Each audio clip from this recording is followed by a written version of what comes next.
What's up, everybody? Welcome back to another episode of the Hoopers Lounge podcast. With the off season of basketball still in full swing, we are churning through the off season, getting all of our off season ideas and content out. And this week, we will stick to that theme by doing the NBA Mount Rushmore for each position.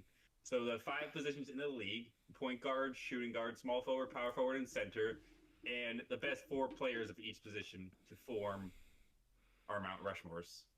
Max, anything you want to add? No, I thought some positions were definitely easier than others when I was creating my lists. I think for me, center was the easiest one, and point guard and power forward were the two hardest ones. So it'll be interesting to see how you think and what differences we have.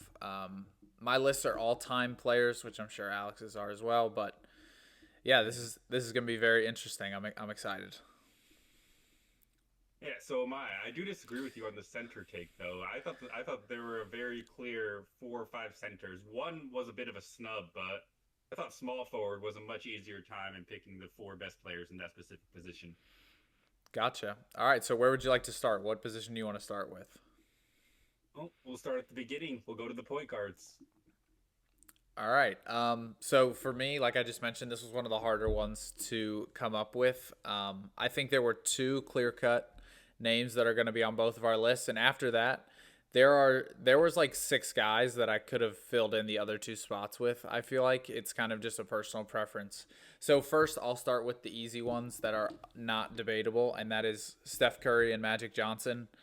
No matter who's first or second, those are not debatable. The two greatest point guards of all time, no matter who you ask. I unfortunately am not old enough to be able to watch Magic Johnson, but he was a stud, and Steph obviously has changed the game forever. So those are my first two. In my third slot, I have an older player, and his name is Isaiah Thomas. I think he has been one of the best point guards of all time. Again, I didn't get to watch him personally, but from what I've heard from people who talk sports, people who know a lot about basketball, Isaiah Thomas was the truth. Very good performer against a ton of the guys that we'll list later. So that's why I have him at three. And then four, this was extremely difficult. And I went with a personal favorite of mine, and that is John Stockton. One of the best highlight packages for a point guard of all time. Like, I love watching John Stockton highlights. He's extremely entertaining, and he was in those handful of five or six guys for the fourth spot for me that I could have gone either way. And then for my honorable mention, I'll just name a couple of them that I was in between. I was also between John Stockton, Oscar Robertson, and Steve Nash. Those were the guys I was flip-flopping between, but I ultimately went with Stockton just because of personal preference. Yeah, so we have three of the 4 point guards the same, which I think attests to us having at least three of the four correct as the four greatest point guards of all time. I mean, Steph and Magic, not much to elaborate on those. You hit it on the head. Both the two greatest point guards of all time. I personally have Steph as my one, Magic at my two.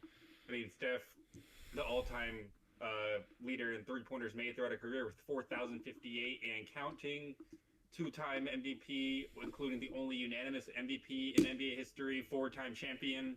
You have Magic, who was arguably the first positionless player, even though he's technically listed as a point guard. He was playing center in the NBA Finals in his rookie year. Like, that is way before its time in today's more or less positionless modern NBA basketball. Magic, a three-time MVP, five-time champion, and his career accolades will only be higher too if he didn't have to retire early because of his HIV diagnosis. That's the only thing that's keeping him below Steph. At this point in Steph's career. I also have John Stockton on my list. I mean, if we're talking point guards, you can't do much better as the all-time leader in assists and steals.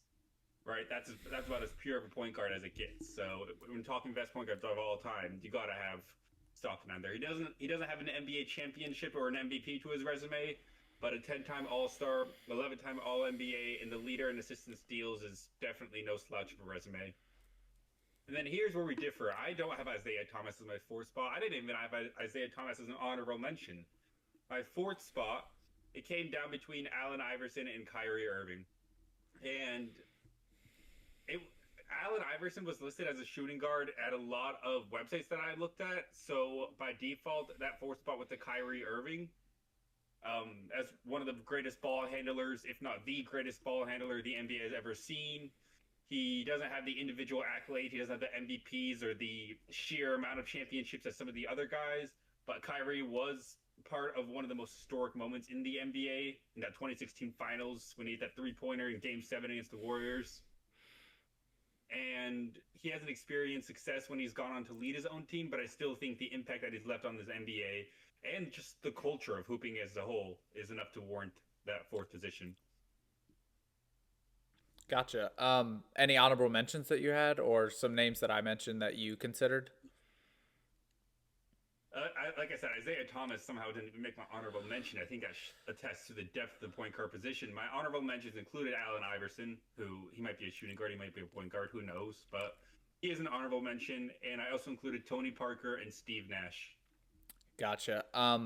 One thing about Kyrie, I was considering a point guard from this era, not named Steph Curry, on my list, but it wasn't Kyrie. It was Russell Westbrook.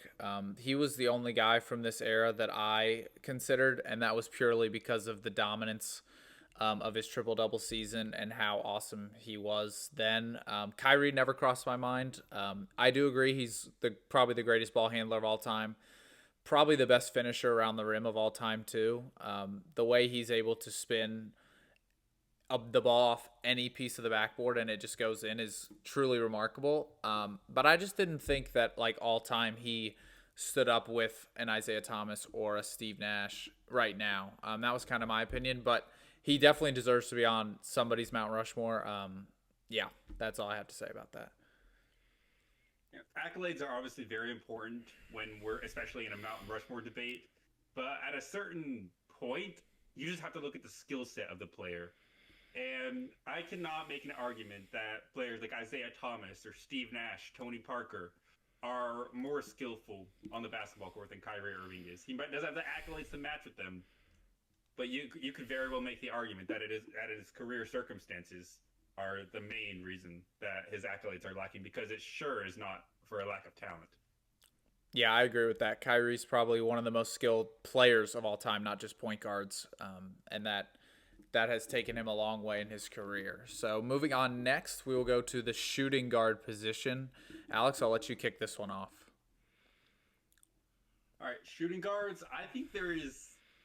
Didn't say small forward was the easiest, but I think shooting guard, there is a very clear front four. And I'll be very surprised if we have even one of these players differently. The obvious two are two of the top 5 players of all time, and Michael Jordan and Kobe Bryant. I mean, their resumes speak to themselves. Jordan, arguably the greatest to ever touch a basketball. 5-time MVP, 6-time champion, 6-time finals MVP. Kobe, the Black Mamba, may he forever rest in peace, somehow only has one MVP throughout his career, which is still impossible to believe. Steve Nash is to blame for a little bit of that. But 5-time champion, and more importantly, proving that he can lead a team to a championship without his co-star in Shaquille O'Neal later in his career. Finished as an 18-time All-Star, which was third most, behind LeBron and Kareem, two players who I'm sure we'll talk about later on. My third and fourth are the third and fourth best shooting guards of all time. I don't think there's much room for debate. And Dwayne Wade and James Harden. Wade, he not only led a team, the 06 Heat, to a championship where he was named Finals MVP, but the Heatles, the Miami Heat victory with LeBron and Chris Bosh, would not have worked if Wade wasn't willing to take that back seat, much like Stephen Curry did when KD joined the Warriors. The Heat were his team. I mean, it was ride or die with Dwayne Wade, and he was willing to take a back seat, be that second or sometimes third option to those other two free agent stars that joined him, and that was one of the very underrated parts of one of the dynasties of the early 2010s. And James Harden, while he hasn't experienced the postseason success that a lot of these other players that we listed has, arguably one of the most unguardable one-on-one players in the history of the NBA in his prime. His step-back three-pointer is one of the signature shots of our generation. I mean, it was unguardable. We had players guarding him from behind, just giving him a wide-open driving lane. It was absurd watching him live. It was unfathomable. when I think of James Harden, I think of that about 15, 20 game stretch where he averaged 40 points per game. And that is scoring on a level that we have rarely seen in basketball history. Yeah, so mostly chalk, like you mentioned. We don't have all four, though. I have three of the four, with Interesting. Michael Jordan, Kobe, and Dwayne Wade being on my list. So I'm just going to get those out the way. You knocked all those out of the park. My fourth, though, is a guy you mentioned earlier in your point guards list, and that's Allen Iverson. He made my list for shooting guards. Again, it's a toss-up between point guard and shooting guard for him. But I did my research, and most of the websites, like you said shooting guard. So I included him in here. And very similar player to James Harden. Didn't have the postseason success as some of these other names that we listed. However, he was unguardable. He created the crossover, stepped over Ty Lue. I mean, all those iconic moments that belong to Allen Iverson. When I look back at James Harden's career, I struggle to think of a marquee moment that lives up to the Allen Iverson step over or the Allen Iverson crossover. And so James Harden was my honorable mention. He was just missed the cut for me. But you could go either way on this one. It'll be interesting to see what other people think about this, because I think again, you could go either way. Both players are extremely unguardable. I mean, James Harden perfected the step back three. Allen Iverson really created an entire move in his era. But that's why I have Allen Iverson as the fourth spot on my Mount Rushmore to follow up behind D. Wade, Kobe, and Michael Jordan. If I had Iverson as a shooting guard, he would definitely make the list of our Harden. I will say that, so I don't disagree with you there. Something about Iverson that you didn't even touch is just the impact that he had on basketball culture as a whole. I mean, he came in and it was a rookie. He was drafted in '99. He came in with dreads, tattoos, and at the time he was bashed for that by the media. But he brought street ball and the street ball culture to the NBA. That's something that never existed before Allen Iverson. So if we're talking about your impact on basketball culture as a whole, there are very few people in basketball history, much less at the shooting guard position, that can say they did as much as what Allen Iverson did. He left his mark on basketball. That is one thing for sure. Yeah, and that's something that James Harden, like according to my recollection, just hasn't done to the same degree as Allen Iverson. But two extremely talented players who will be in the conversation of the best shooting guards of all time. For my honorable mentions for the shooting guard position, I do have Reggie Miller and Ray Allen. However, I think they are a clear step below the aforementioned four and fifth, if aforementioned five, if we're including Iverson as a shooting guard. Yeah, we'll get to those two names later in the blind ranking, so get ready for that. But all right, moving on to the small forward, who Alex said was the easiest one to do. This was kind of middle of the road for me. I think there's a clear cut like 5 or 6 names. It just depends who you have. So Alex, take it away with small forward.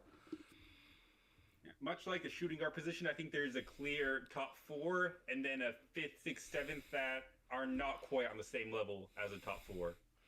At number 1, I don't think there's much to be said here. LeBron James, leading NBA scorer, top NBA scorer of his generation, 4-time MVP, 4-time champion, 4-time Finals MVP, 21-time All-Star, and 21-time All-NBA are two numbers that I don't think will be touched by anyone in the near future. That, especially with the new minimum games requirement to make these teams, 21 times as one of the 15 best players in the NBA is an unreal achievement. So LeBron, you could put him at any position. I think you can make a very strong case. He's LeBron James. What more do I have to say? At number 2 and 3, I have KD and Larry Bird, two players who played in very different eras, but who I think would dominate in any era of the NBA. And that's a point that I mainly want to talk about Larry Bird about, because I think Larry Bird, out of the players who played in the 60s, 70s, 80s, I think his game would translate the best to the modern NBA.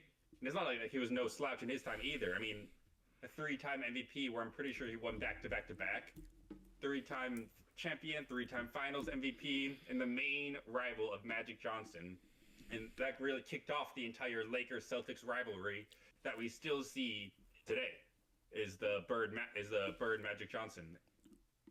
And Kevin Durant, I mean, we're talking about skilled players when we're talking about Kyrie Irving. I think Kevin Durant is the most skilled player in NBA history. A 7-footer who moves like a point guard, has handles like a point guard, can stretch the floor from the perimeter, a nearly limitless range. If we're looking at his individual accolades, yeah, they might be lacking a little bit. Only has one MVP and 2 rings to his name, but Kevin Durant is. If we're having a one-on-one NBA tournament, I don't think there's any player that you would. I think Kevin Durant would be the favorite of that tournament out of every player that's ever played in existence. My fourth spot, and this one was a little bit up for grabs, but I ended up giving it to Julius Erving, Dr. J, who is one of the key characters of the history of the NBA, which will say one of the figures of the ABA when the ABA was existed before it merged to the NBA, and when it merged, he became basically the face of this new league. He has 4 NBA MVPs. He also won 2 more in the ABA, so he has 6 total MVPs in his career. He's has 1 NBA champion, 2 ABA championships, so 3 total. And he finished as a 7-time All-NBA member, 5 times on the ABA list, so a 12-time finalist of the top 15 players in his respective basketball league. He had finishing around the rim that was rarely seen in his era of basketball. I mean, he has that signature reverse scooping layup that is still played on highlight reels around the NBA to this day. And we're talking about impact on basketball with Allen Iverson. I think Dr. J has a very similar impact on basketball that Iverson has. All right, so for the third straight Mount Rushmore, we've agreed on 3 of the 4. LeBron, Larry Bird, and Kevin Durant were all on my list. Again, not much more to be said. I think Larry Bird, your point about his game translating to today's game could not be any more accurate. I mean, he was a sharpshooter back in the day who didn't need to take many dribbles. He reminds me a lot of Carmelo Anthony and how his game translated. Great comparison. I think Larry Bird and Carmelo Anthony are very similar in how they played, and a newer version of those two would definitely thrive in today's game. I thought that was a great point you made.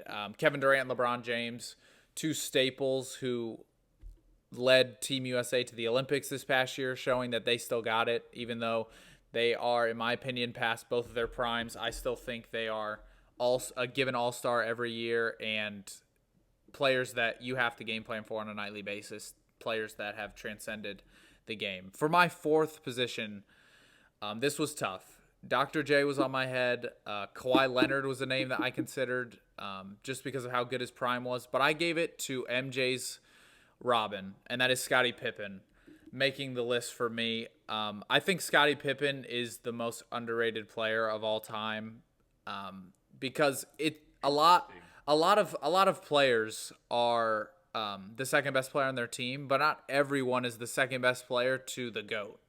And Scottie Pippen doesn't give enough credit for how good he truly was. When Michael Jordan left the Bulls and it was up to Scottie Pippen to carry the Bulls, he finished 3rd in MVP voting that year. That is a testament to how truly good Scottie Pippen was. He was the best defender on the Bulls, hands down. He was the second best option. And Michael Jordan has said repeatedly that the three-peats that they did in the 90s don't happen without Scottie Pippen. And I think that he was so important to the greatest teams of all time. He was so important to the greatest of all time, his career, that I had to throw him out there, had to shout him out. With Kawhi Leonard and Dr. J just missing my list. Yeah, I mean, I had Scotty as my first honorable mention, so I don't disagree with you there. The reason I did pick Dr. J over Scotty is the individual accomplishments that Irving had, plus his kind of time in the spotlight as the ABA and NBA were coming to emerge and forming the league that we now know today. I do think Dr. J in the story of basketball is a more, I guess, we could call it an essential character than Scotty is. But Scotty is the best second option in basketball history, and I don't think there's much of a debate to that. The way that he was able to complement Michael Jordan, who was the clear alpha on the Bulls, and then step in as the alpha in those years that Michael Jordan left, he definitely has an argument as Mount Rushmore as a small forward. Kawhi was my other honorable mention. The only thing keeping him off the list was injuries and the amount of time that he's missed throughout his career. But if he had stayed healthy, I mean, I think there would be if he Kawhi Leonard is one of the biggest what ifs in NBA history, because if he had stayed healthy, this would be talking about a multiple time MVP, maybe a top 10 player of all time at this point in his career. He was that good and that dominant as a two-way player. The key word is when he is healthy, and it is unfortunate that he has missed so much time because it has deprived NBA fans of truly one of the league's best two-way talents. Yeah, I had to keep Kawhi off my list for the same reasons. Longevity. All these other guys had much better longevity than Kawhi, and in the later stages of Kawhi's career, his defense has taken a small hit just because he needs to stay on the court, and he's in a much better role where he needs to score. And I'll always remember the finals where LeBron looked over at the bench and he saw that a Kawhi Leonard who hadn't even hit his prime yet was checking into the game. This was like pre-prime Kawhi. This is a 21-year-old Kawhi Leonard. Yes, Kawhi before he even won a depoy. Had the second best player of all time like shitting himself at the free throw line because Kawhi Leonard was coming in. To your point, I think Kawhi, if he had a fully healthy career, he would have been top 5 all time. I think he would have taken the place of Kobe Bryant if Kawhi Leonard could have stayed fully healthy. I mean, that's how good this guy was. And I'm really happy that he's won a couple championships. I'm really happy that he was proved he could do it as the number one option because everyone knows the talent that Kawhi Leonard is. But the longevity and the injuries, like you said, are why he's off my Mount Rushmore. Don't disagree with anything you said there. You nailed it right on the head. Let's get on the power forwards, which, in my opinion, this was the hardest to come up with a foursome. I think there were 7, 8 guys who you could make a great argument for. So I'll let you kick off the power forwards. Who do you got? Yeah, so this was the hardest one for me as well. This and point guard, but this one was definitely harder because I don't think there's a clear-cut, like, one guy you have to have on this list. I think you could have, like, I could have 4 guys and you could have 4 guys, and I think they both could be very arguable lists, no doubt. And I think this is the only position that you could say that for. So with my first spot, I have Tim Duncan. And don't let the excitement of the game fool you because he is not, a guy that's going to dunk on your favorite player or a guy that's going to cross you up and break ankles. He is going to sit his ass in the post. He's going to turn around. He's going to use the backboard like it's intended to. And he's going to give you 30 a night and be absolutely unguardable. And that's what Tim Duncan did his entire career. Multiple-time champion, was the heart and soul of the Spurs for many years. Arguably the best player that Greg Popovich ever coached. And Tim Duncan is the first power forward to make my list. At number 2, I have Dirk. He was someone that was just really fun to watch for me. Similar to my John Stockton pick. Dirk is iconic, and he has his own shot in the game, which I think, when I think of Mount Rushmore, like, I think of players that have done the crossover, like Allen Iverson, the one-legged fadeaway by Dirk. Like, these shots are, he literally has a statue of him taking that shot outside of the Maverick Stadium. Like, if that doesn't say Mount Rushmore, I don't know what does. He also had one of the greatest finals runs of all time on a Mavericks team that was not expected to make it to the finals and not expected to beat LeBron, Wade, and Bosh in the finals. Dirk was the best player in that series, and it really wasn't close. And that is something that I think he doesn't get enough credit for because of the later stages of his career. He was slowing down. And so, yeah, I have Dirk at 2.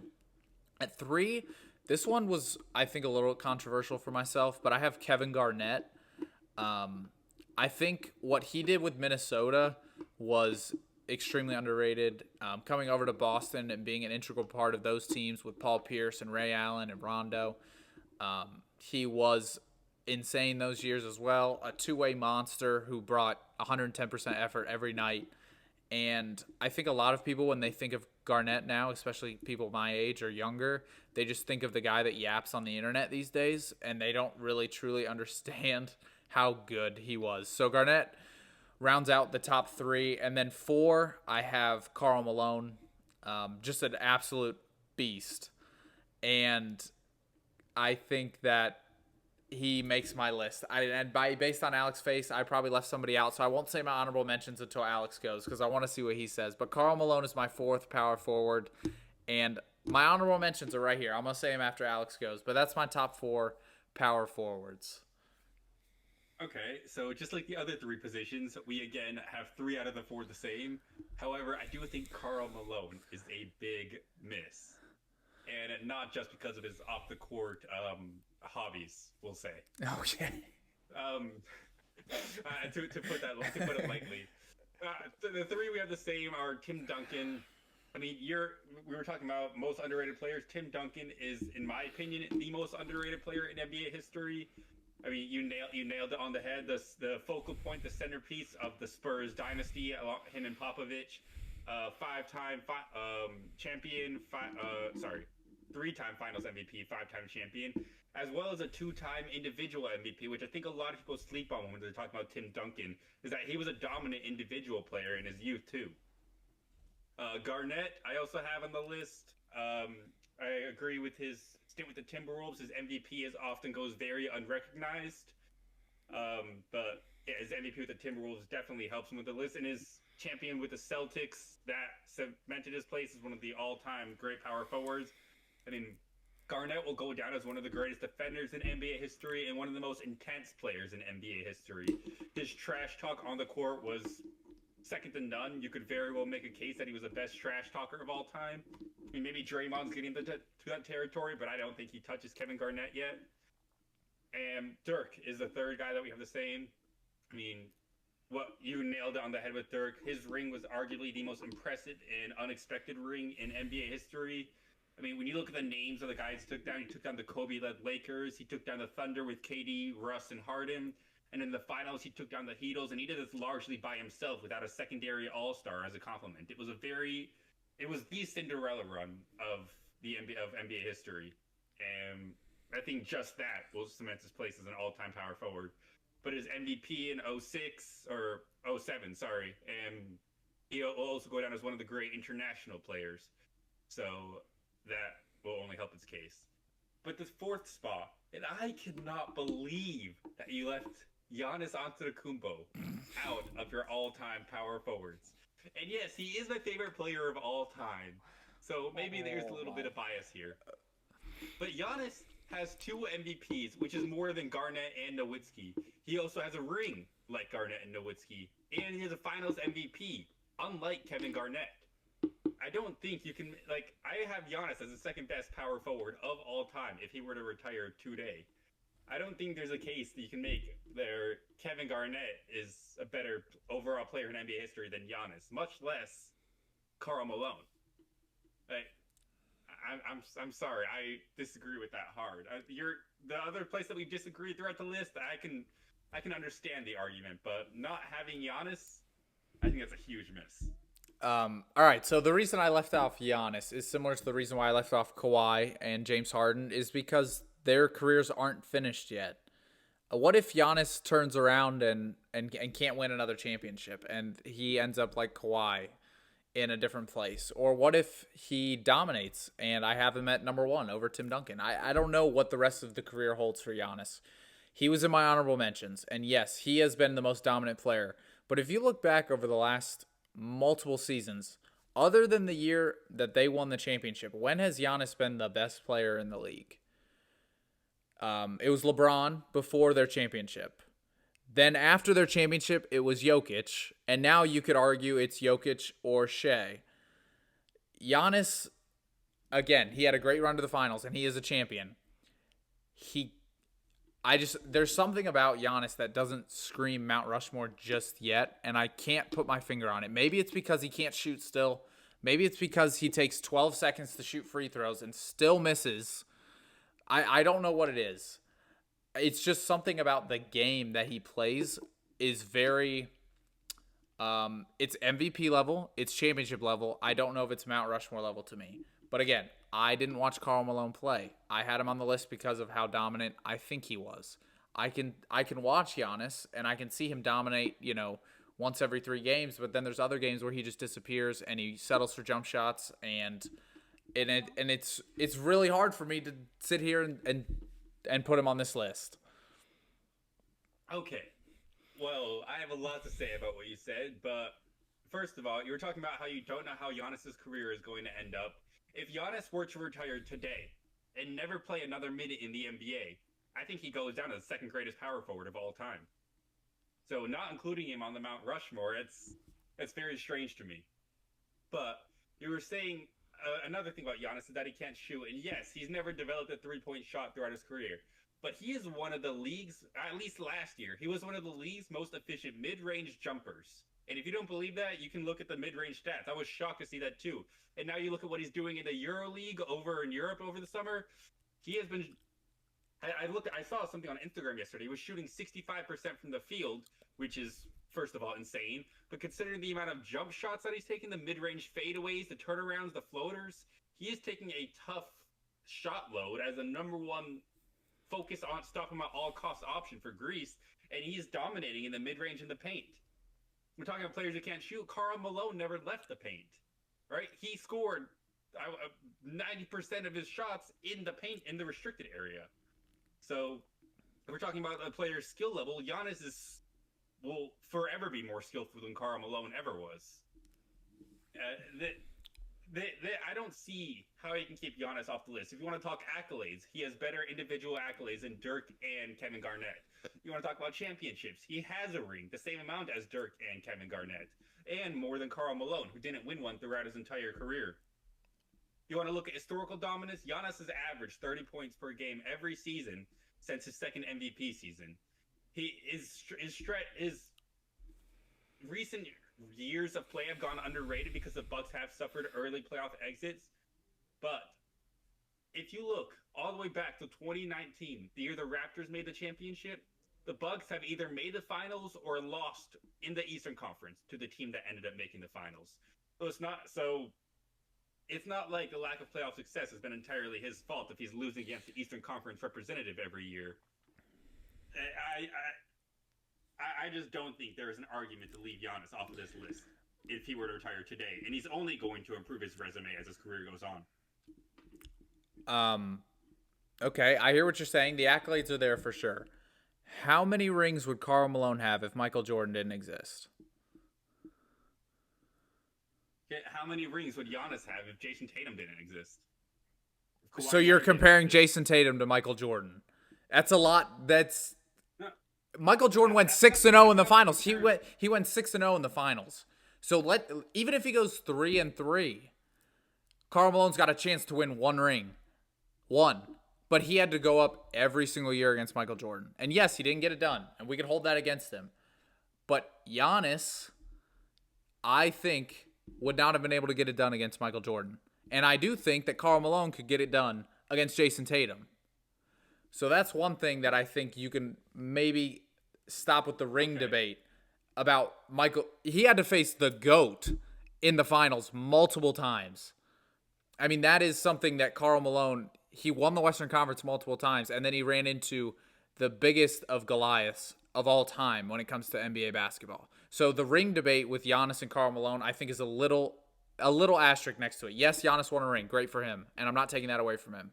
But what Karl Malone had to face in the finals year in and year out was nothing compared to the Eastern Conference that is in today's NBA. And that is a fact. And yes, the off-the-court stuff, too, that we didn't really talk about that you said very nicely. It's not pretty with Karl Malone. But I don't want to discredit what he's done on the court. And going to another name that I thought you were going to mention that we didn't was Charles Barkley. He was another name that I considered for this list, but unfortunately just didn't make the cut. And again, he had also no rings. So I probably would not have put him over Giannis. I just don't know what it is about Giannis. And maybe this is a little bias coming in from Alex. I really don't know. I would love to hear your guys' opinion on this because I know he is his greatest player or his favorite player of all time. And so I know there's even if it's a 1% bias, I know it's somewhere in there. So I'm interested to see what other people think about this. Yeah, I'm interested to see what is in this. But Giannis was considered, and again, his career's not over. He can get into this list in 3 months if he decides to just go nuclear. But there's just I don't know. One thing I want to say before we move on to the center position is, yes, Karl Malone did have harder competition to face in the playoffs throughout his career. That can be argued, and I might agree with that. But when Michael Jordan left, who stepped up in the Western Conference or in any conference? Who was the player that stepped up? It was a team that stepped up. It was the Houston Rockets with a center that I'm sure we'll be talking about and a centerpiece. It wasn't Karl Malone that stepped up. So when the window was open when MJ left, it was not Karl Malone that took advantage of that. Yes, And I agree with that's what that. I'll leave it at. But the same could be said for Giannis. I mean, he hasn't made the finals in 4 years, and teams that have stepped up don't have players as good as Giannis. So individually, I'm taking Karl Malone right now over Giannis Antetokounmpo in the year 2025. And with that being said, we will move on to the final Mount Rushmore here, and that is the center. I think the easiest one, and I really hope we get 4 out of 4. But let's see. Alex, you go ahead and start us off with the center, our final Mount Rushmore of the episode.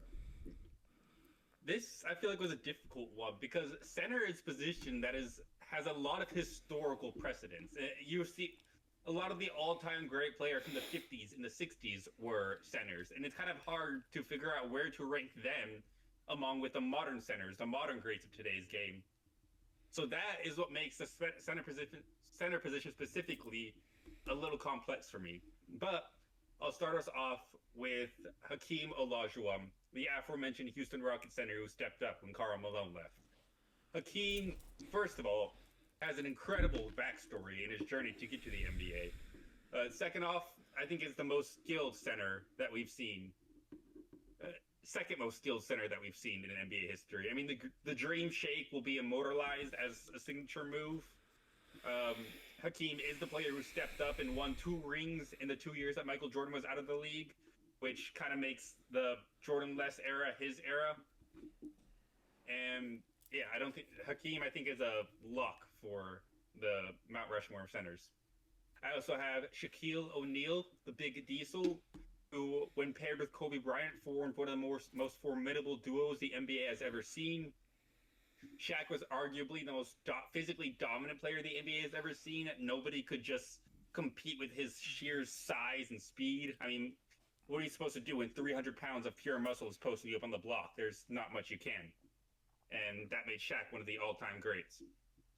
Kareem Abdul-Jabbar is my third center, which I think, if you're looking at resumes, he arguably has the most impressive accolades in NBA history.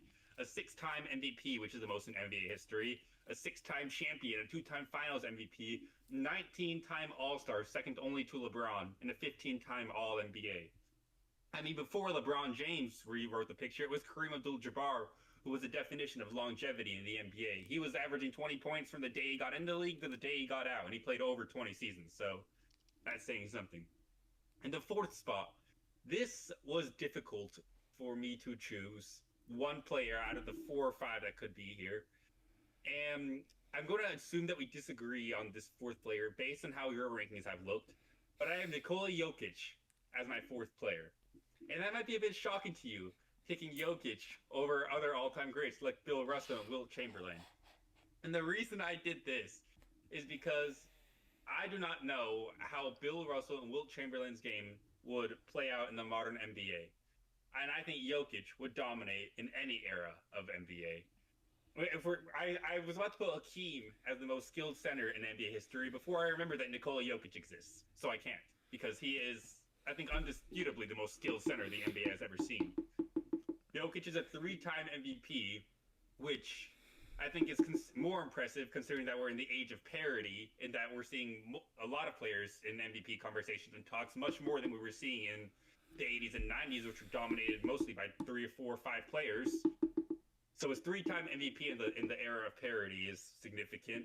He's won a ring and his Finals MVP, and his resume, much like Giannis, is only going to get better. If Jokic were to retire today and never play another minute of NBA basketball, I would say he's a top 4 center of all time. I'm flabbergasted. I mean, oh my. What I thought was the easiest one, we disagree the most on. I only have 2 of the 4 that you named. We disagree on more than one. Okay, so yeah, Jokic, I can understand the argument for, but who else did you disagree with? All right, so the 2 we agree on are Shaq and Kareem. Those are the 2. You do not have Hakeem Olajuwon. No, he's my first honorable mention. And let me talk to you why. Because my other 2 are Wilt Chamberlain and Bill Russell. All right, let's not disrespect these 2, okay? Bill Russell is the greatest winner of all time. Double-digit championships is something that is unfathomable. Like, you cannot understand when you're talking. You just brought up rings with Giannis earlier, so you have to understand where I'm coming from now. In Bill Russell, this guy didn't lose. Like, he did not lose. So that's one. Now Wilt, I know he was playing against mailmen and they were hitting it, throwing balls into peach baskets when he was playing. I know, I get it. This dude scored 100 points in a game, and if you don't believe that he did, that's one thing. But this guy scored 100 points in a game. I don't care how many dream shakes you have. He scored 100 points a game. So I'm taking Wilt Chamberlain. Now, Hakeem, I can hear an argument for. But Jokic, no. Okay. Giannis is better than Jokic all time. And I want to debate this because Jokic's game, I do agree, would translate to other eras, which Bill Russell and Wilt Chamberlain might not. I do agree with that. However, Jokic's game today is so precedented on the pace of play. Back then, they were not getting as many possessions, as many shots as they are today. Jokic would not be able to inbound the ball immediately and sprint up the court and find open people because they would be walking the court. They would be walking the ball up the court. And the second Jokic tries a full court pass, the dude is trying to catch it, is getting clotheslined into the third row. So there's something about the pace of play today that I think helps Jokic. He's an extremely skilled center, probably the most skilled center of all time, like you said. But his game is so predicated on the skill around him of the other players. I'm just thinking about a guy like Jamal Murray, who Jokic has played almost his entire career with. Jamal Murray is probably more skilled than the players in the 60s. The accolades might not prove it, but just the skill that Jamal Murray possesses probably is a million times better than the point guard that Wilt Chamberlain was playing with the 50s and 60s.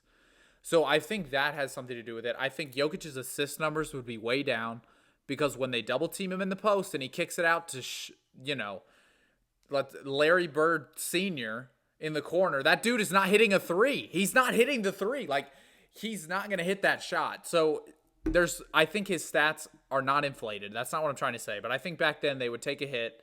He would not be a 3-time MVP back then. I don't know. Jokic is an insane pull for me, personally. I think that was probably your most controversial pick of the day. Even more controversial than Giannis. I think Jokic was the most controversial pick of the day. And I'm taking the dude that scored 100 points, and I'm taking the dude with 11 championships, and I'm chiseling their faces into the Mount Rushmore of centers. Yeah. I think you leaving Hakeem Olajuwon off is your most controversial take of the day. I think leaving the Dream off, like leaving Jokic off, okay, that's one thing. Like, his career's in the midst. I included him because of his skill set as arguably the most skilled center in NBA history. And you're talking about, yes, Jamal Murray might be better than the players that Bill Russell and Wilt Chamberlain played with. But Jokic has never shared the floor with an all-star or an all-NBA player in his career. Jamal Murray has never made an all-star. And yes, there is an argument that should not be the case, that he's been snubbed for a few. But looking at his accolades, he's never made one. Michael Porter never made one. Bruce Brown never made one. Christian Braun never made one. I mean, we're naming role players as Jokic's all-time great teammates, and he's still able to have the success that he has. And I will say, your point on pace was a phenomenal point. I do think Jokic's numbers would be lower than that, and he might not have as... The concept of a center being the primary ball handler in the 60s was redundant. That was not a thing. That didn't exist. Jokic would be a paint player primarily, and just because of that, his opportunities to touch the ball would be a lot lower. But Jokic is not a player whose game relies on athleticism.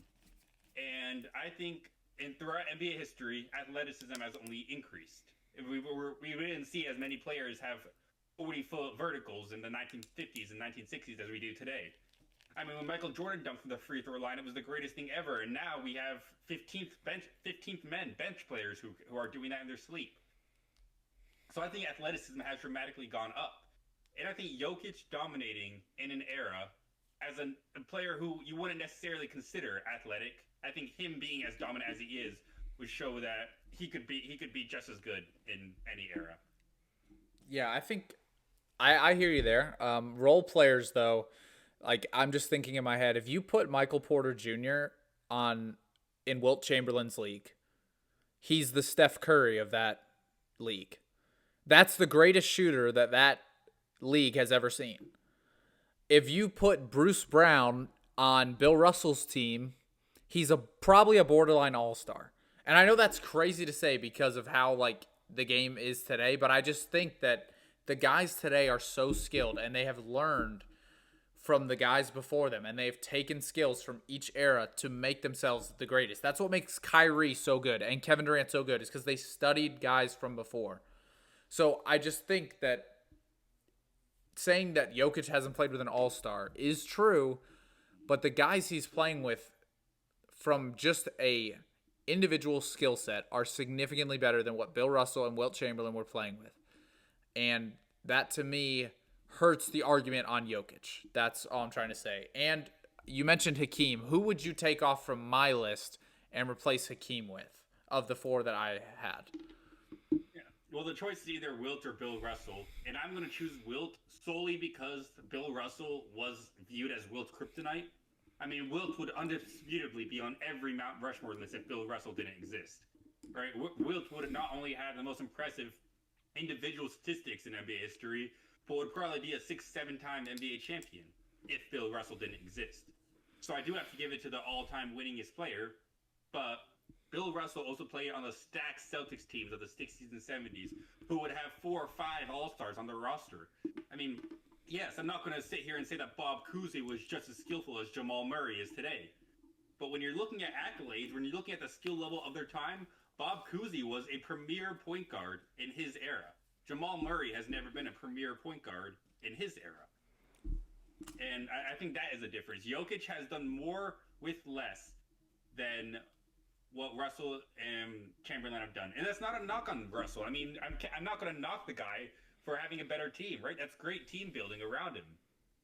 But when you're looking at considering all these factors, when you're looking at talent, when you're looking at accolades, I do think the skill level of Jokic, him just being so much on levels better than Bill Russell and Wilt Chamberlain, I think that's the reason I gave him the 4 spot. Yeah, the last thing I'll say on this is we don't hold LeBron off our list because he got to play with D Wade and Chris Bosh. We don't hold LeBron off our list because he got to play with Kyrie, and we don't hold Michael Jordan off our list because he got to play with Scottie and Dennis Rodman and get coached by Phil Jackson.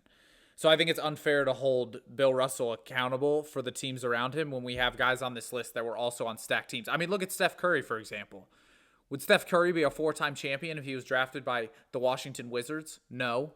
But he played for a great organization with great team building, and he's one of the greatest point guards of all time because of it. So I think it's unfair to hold Bill Russell accountable just because he played with better players than his opponents. I think that's a little unfair. And Wilt, yes, Bill was his kryptonite, and I can understand the argument for Hakeem, but that's just my take on that. I thought center was the easiest one. I thought that was 1, 2, 3, 4, just cut and paste, but it was the one we disagreed on the most, and that's what I love about sports is everyone's got their own opinion. It's so great. Anything else you want to add before we get into the blind ranking? Yeah, I think you hit it all on the head. It is what's fun about sports. Just the debate, able to go back and forth. I mean, not just the Jokic debate, the Giannis debate we had earlier. That's what makes it entertaining because that's something I couldn't fathom leaving Giannis off anybody's list, and that's what you did. And it was great to have that debate, to understand the different perspectives about it. Speaking about debates, before we get to the blind ranking, how about those Bills last night, huh? How about those Bills last night, huh? Yeah. Yeah. Okay, it was not Lamar Jackson. No, it was not. That the Ravens No, lost. it was not. But it was the Ravens' fault that they lost. And my fantasy team was absolutely blessed by Josh Allen's performance. So I have no complaints about the game. All right. Hey, we'll see how it goes. But that last night, I was thinking about you during that comeback. Just know, I was thinking about you. Yeah, this game was at Buffalo. We'll see what happens when they play in Baltimore in the playoffs. All right. I love to hear that. All right, so to finish off this episode, we will be doing another blind ranking where Alex will be ranking top 10 retired NBA players. And I alluded to a couple guys on the list earlier, and I texted Alex earlier this morning that this list is stacked. We have champions, all-stars, great players that have been mentioned throughout the episode. This might be one of the harder lists he's ever had to do. I'm not going to lie. I took these 10 names from the NBA's top 75 list. And Okay, that was my question. I picked 10 retired players from there, and I just put them in random order. Okay, So that was I didn't know if there was any common denominator between these players aside from them being retired. all But 10 of these considering they're all players from the 75 are on the list. 75 list. So good luck. All right. All right. This is going to be tough. I mean, this is going to be tough. There's going to be a lot of like thinking and deliberating. Even aside from the blind rankings, I could see all 10 of these players. We'd probably have them in different orders. So it's going to be a very controversial list as a whole. Yeah, all right. So, number 1, rest in peace, we have Kobe Bryant. Rest in peace indeed to the Black Mamba. I need to get an idea of how good is good, because Kobe is borderline is top 10. Some are leaving him out of his top 10 in recent years, but he is arguably a top 10 player of all time. So I'm going to put him at 3. I'm going to put Kobe at 3. I do think we're going to get 2 players better than him. Okay, interesting take. Number 2 is a guy I mentioned earlier on this list, Ray Allen. Okay, Ray Allen, definitely below Kobe. That's unquestionable. Allen, one of the great shooters in NBA history, but doesn't have the individual accolades that a lot of the other guys on the top 75 have. He does have that iconic moment, that corner three-pointer with the Heat to send them to overtime in the finals. But he doesn't have an MVP. He doesn't have a ton of All-Star appearances or All-NBA appearances. I'm going to put Ray Allen at 9. I think that was a solid move looking at the rest of this list. And number 3, we have a guy who we mentioned in the power forward discussion, and that is Charles Barkley. Big Chuck. All right. Barkley was an honorable mention for us in this list. I'm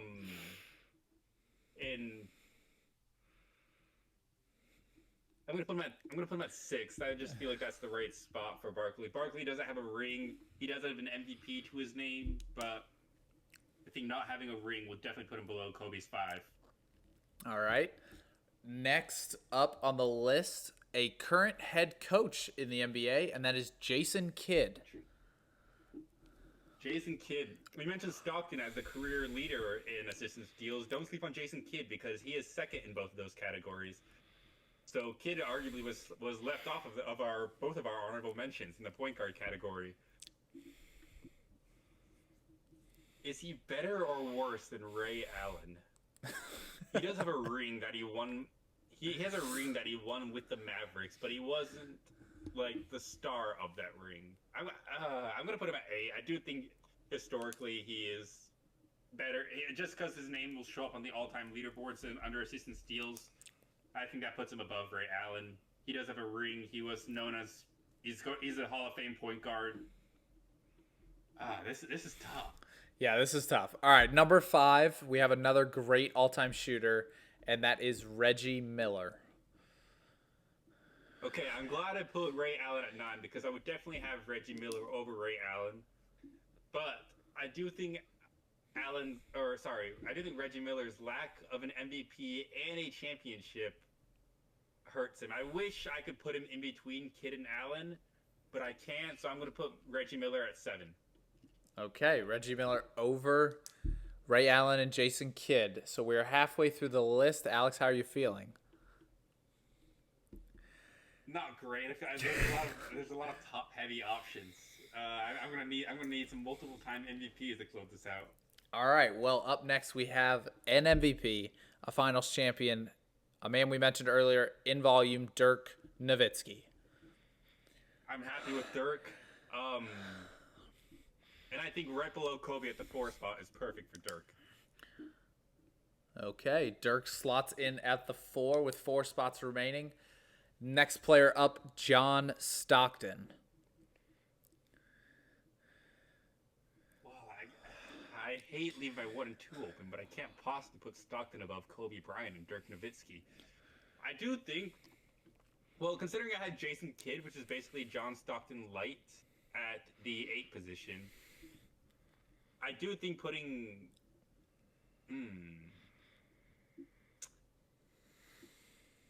I guess I gotta put him at 5 because he's not 10. I can't put him at 10. Yeah, I don't think you can put him John at 10. Stockton's This gotta is go to tough. 5. Okay, so with 3 players 1, 2, left, 4, and 10. Alex with hold on. Or sorry, 3 left. Yeah, 1, 2, and 10. 1, 2, and 10. He has filled up the entire middle of his ranking. Oh boy. Oh boy. Here we go. Alex with the move of the century here. How's it turning out? At 8. I have a feeling where this guy's going, but I'm not sure. Paul Pierce. Okay, put him at 10. Okay, Yep. I'm fine with Paul Pierce at 10. I wish I could put him above Ray Allen, but I don't think I would have Paul Pierce any higher than 9. I'm happy with him at 10. Okay, and with 2 players left, this is gonna be controversial. Coming in at number 9, a man that just made the Hall of Fame, Carmelo Anthony. It could have been worse. It could have been better, but it could have been worse. We're gonna put Melo at 2. 2, okay. If I could rank Melo, I think I would put him in between Barkley and Reggie Miller. But in this list, he will be the number 2 player. Okay, and coming in at number 1, a man who I mentioned earlier in my small forward rankings, and that is Scottie Pippen. Kobe should have been 1. It's hard. It's hard when Kobe's the first name, putting him at 1. It's hard to do that. Yeah. I thought I would for sure get somebody better than Kobe. The best 10 random players from the NBA top 75, and I only get the 10th best player of all time. That's crazy. Yeah, so that is the list. Just to recap, he has Scottie Pippen at 1, Carmelo Anthony at 2, Kobe Bryant, rest in peace, at 3, Dirk Nowitzki 4, John Stockton 5, Charles Barkley 6, Reggie Miller 7, Kidd, Allen, and Pierce to round out the 10. Not the best performance from Alex, but again, I prepared him. It was going to be very difficult, and I think he did fairly well. Yeah, having that 1 and 2 as my last spots kind of screwed me up for the rest of the rankings, but could have been better, could have been worse. That's what they all say. Ball up top. Yep. Yeah. Hey, hand up. It could have been better, could have been worse, and we'll see what Alex can do in his next final ranking. But thank you guys so much for listening to the Mount Rushmore episode. Please let us know what you think about our debates today. Not as heated as some of the previous episodes. However, we had differing opinions, and we want to hear what you guys think. So we look forward to talking with y'all in the next episode, and we'll see you then. Peace. Peace.